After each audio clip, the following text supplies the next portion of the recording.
¿Qué tal? Buenas tardes, un gusto como siempre hablar con ustedes. Un poco así, ¿no? Porque a veces la noticia es según cómo la construye el periodista o el medio, ¿no? Y pareciera que ayer perdió San Lorenzo y no que ganó Temperley. Sí, es normal eso, ¿no? Cada vez que juega Temperley y contra un rival grande, siempre la noticia se titula así. Bueno, hemos aprendido a convivir con eso, es natural. Igual nosotros estamos muy contentos, más allá de cómo titulen. Es la pregunta, por lo menos ya como para abrir esta pequeña charla, la pregunta es, ¿esto ha sido lo más importante que le ha sucedido a Temperley en, permitime la licencia poética, en la era moderna? Sí. Y yo creo que a nivel de Copa sí, porque Temperley, a ver, su máximo logro en primera división fue un tercer lugar en el Nacional del 83. Es decir, que perdió la semifinal y no accedió a la final de un torneo que después ganó, si mal no recuerdo, Estudiantes de La Plata. Contra Independiente jugó la final y Temperley perdió la semifinal con Estudiantes en cancha de Banfield, un partido donde yo estuve. Ese fue el máximo logro de Temperley en primera división. Ahora, nunca disputó una copa de estas características y en la Copa Argentina jamás había llegado a una instancia de semifinal. Con esta locura en el medio, que es una cosa muy increíble, que es la posibilidad, ahora no tan remota, de la Copa Libertadores. De la Copa Libertadores, claro. Sí, y aparte ya vamos a ir al costado que a mí más me gusta y el que más vos conocés, que es el barrio y el club. Pero digo, a la hora después del festejo y después de los penales, es muy importante como para una institución como Temperley cuando llegue ese cheque gigante, ¿no? No, claro, por supuesto. Y incluso la posibilidad de jugar la Copa Libertadores, más allá de que sería inédito en la historia del club, etcétera, es un tema de plata. Es decir, River está esperando jugar la Libertadores del año que viene porque si no, no puede mantener el plantel que tiene actualmente. O sea, imagínate lo que significaría para un club como Temperley los ingresos que representan jugar una Libertadores. Yo me acosté ayer ya pensando en intentar por lo menos esta charla, porque a veces no se da, porque a veces no coinciden los tiempos, y me terminó de convencer un tuit, ¿no? A veces las redes sociales, que yo soy un renegado de las redes sociales, porque principalmente por el hecho de que hay gente que no vive y que vive por las redes sociales, pero la buena utilización a veces te da cosas lindas, y me disparó algo que por ahí, como hecho periodístico, no es que no lo conociera, sino que casi lo había olvidado con el paso del tiempo, y quería aprovechar para que me lo refresques vos, porque no hace mucho tiempo atrás, cuando Temperley estaba muy mal, los propios socios se hicieron del club, cuando claro. Me acuerdo que estaba, vos me lo vas a contar mejor, pero me acuerdo que estaba muy ahorcado por propios juicios que le hacían por deudas, por jugadores y que todo iba camino a un desenlace totalmente negativo. A partir de allí y de la intervención de los hinchas, vuelve a resurgir de sus propias cenizas, y no hace tantos años que pasó esto, ¿no? Claro, Temperley, recordemos que es de los pocos clubes de primera división, creo que son 1 o 2, que estuvieron desafiliados, es decir, Temperley quebró y no jugó más al fútbol durante 2 años más o menos, porque lo declararon en quiebra, ¿no? Claro. Después volvió a la primera C y a partir de ahí empezó a ascender. Ahora, en el año 2011 estaba en una situación muy difícil porque estaba en la primera B con muchas deudas y juicios que venían de la época de la quiebra y luchando la permanencia en la B metropolitana, es decir, con serio riesgo de descender a la C otra vez. Con un presidente que era Morrone, que es el dueño de unos frigoríficos de ahí de la zona de Temperley, muy cuestionado, y que tenía un manejo, bueno, con la barra brava y hechos de corrupción y demás, y los socios hacen algo así como no quiero decir un golpe de Estado porque sería una exageración, pero... Y una intervención, intervienen, digamos. Intervienen, fuerzan una renuncia, se genera una comisión de gente muy laburadora, con Hernán Lewin a la cabeza, que fue el presidente en ese entonces, y a partir de ahí, bueno, las cuentas mejoran, y se dan los éxitos futbolísticos más importante de la historia del club, que son los 2 ascensos seguidos. Claro. El Temperley asciende de la B al Nacional B y del Nacional B a Primera en un año. Después, bueno, estuvo en Primera 3 años y pico y descendió ahora al Nacional B, pero con un club totalmente saneado y en otras condiciones, ¿no? Yo que estoy pasando por este momento no solo periodístico, sino personal, en los cuales todo lo que se me pasa por la cabeza lo digo, y mientras te escuchaba atentamente me acaba de generar una pregunta que te voy a hacer. ¿Y por qué no lo escribís esto? A vos que te gusta hacer libros. ¿Esta historia del club? Claro, no está mal. Bueno, hay historiadores. O sea, porque el hincha, digo, no solo esta pequeña reseña que haces del 2011 para adelante, sino que me parece que no digo que sea el último, porque hay y esto inclusive lo hemos charlado fuera de aire, que a mí me parece totalmente apasionante las historias de vida de los clubes del ascenso, ¿no? Y bueno, me parece que Temperley es uno de los de los clubes de allí, ¿no? Su historia viene de allí, y me parece que hay mucha gente que está acostumbrada. No te olvides que esto de la información y que da la vuelta al mundo y todo, no te olvides que hay gente que es de los principales equipos del fútbol argentino y del mundial y que no han ido nunca a una cancha. ¿Qué te quiero significar con esto? Que hay un montón de historias del ascenso en las que podrías incluir a Temperley y que podrías contarla para que mucha gente que le gusta leer libros se entere.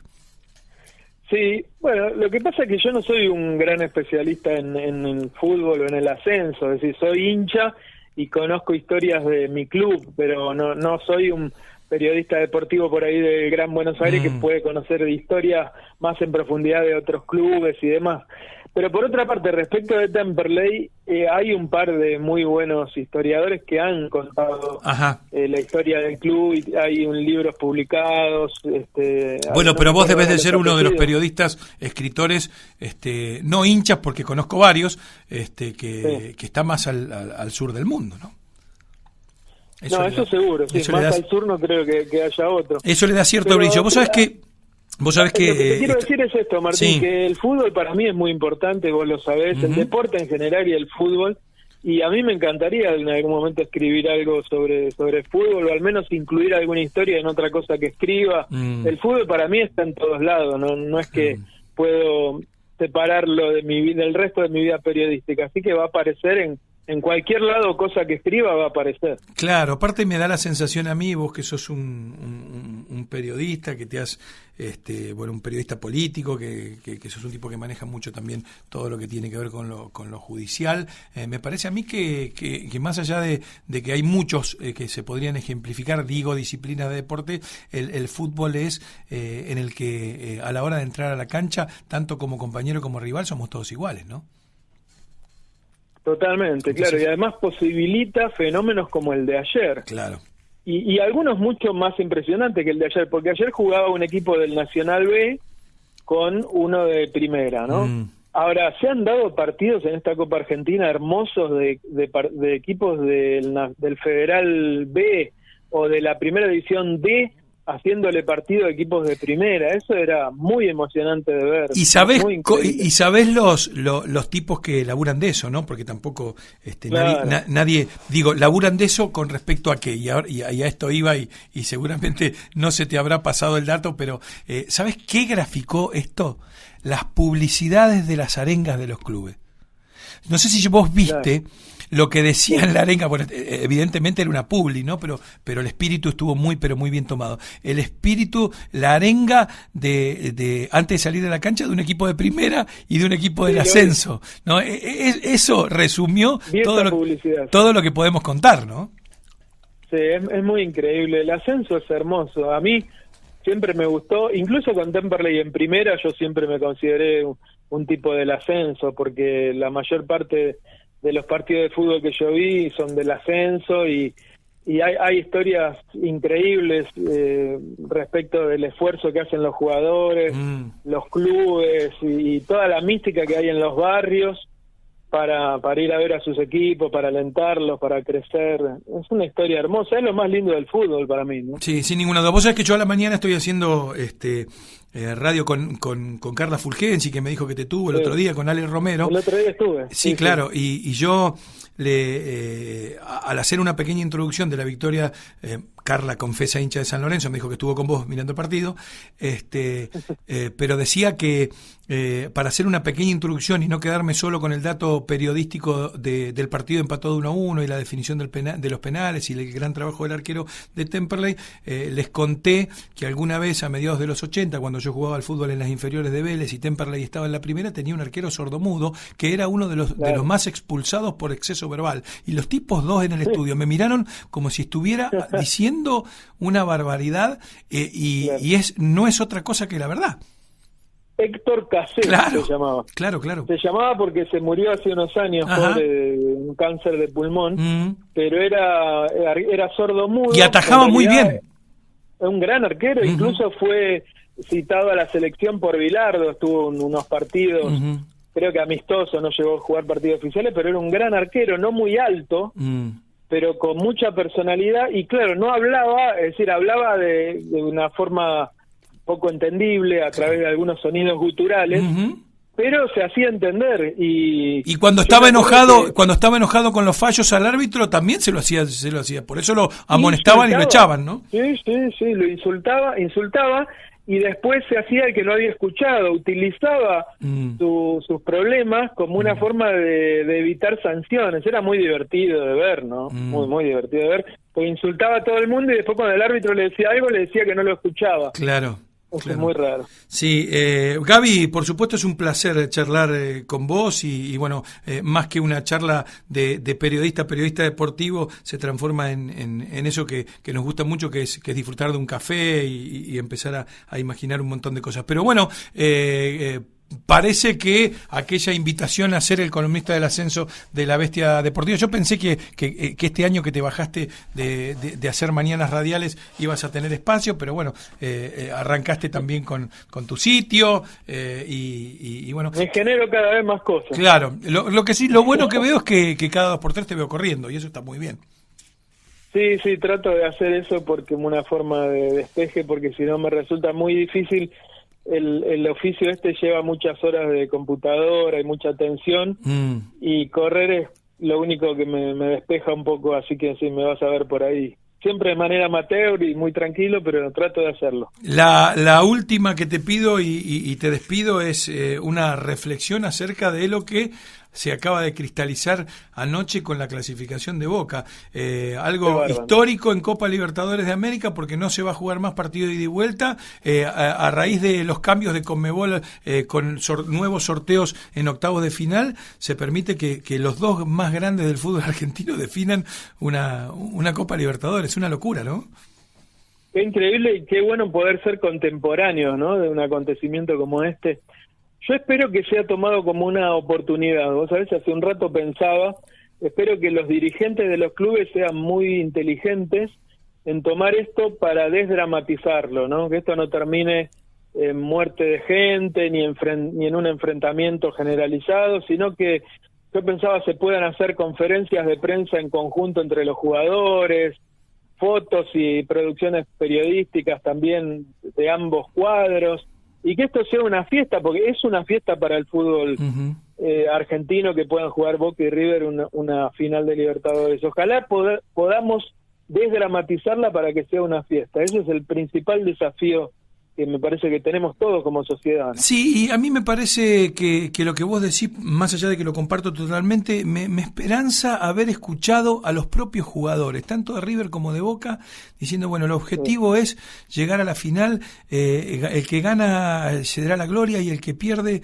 pero me parece que por lo menos en las transmisiones he visto el lado más humano de me tocó escuchar a Pablo Pérez, me tocó escuchar al otro Pérez, al de River, a Izquierdos. Me parecieron tipos humanos, creíbles, siempre priorizando a la familia, priorizando también el grupo humano que se ha armado tanto en River como en Boca. Yo me quedé con un gesto. Yo no sé si a mí me gusta mirar partidos, he mirado tanto fútbol que me gusta mirar detalles. Benedetto salió y se fue a abrazar con Guanchope, ¿eh?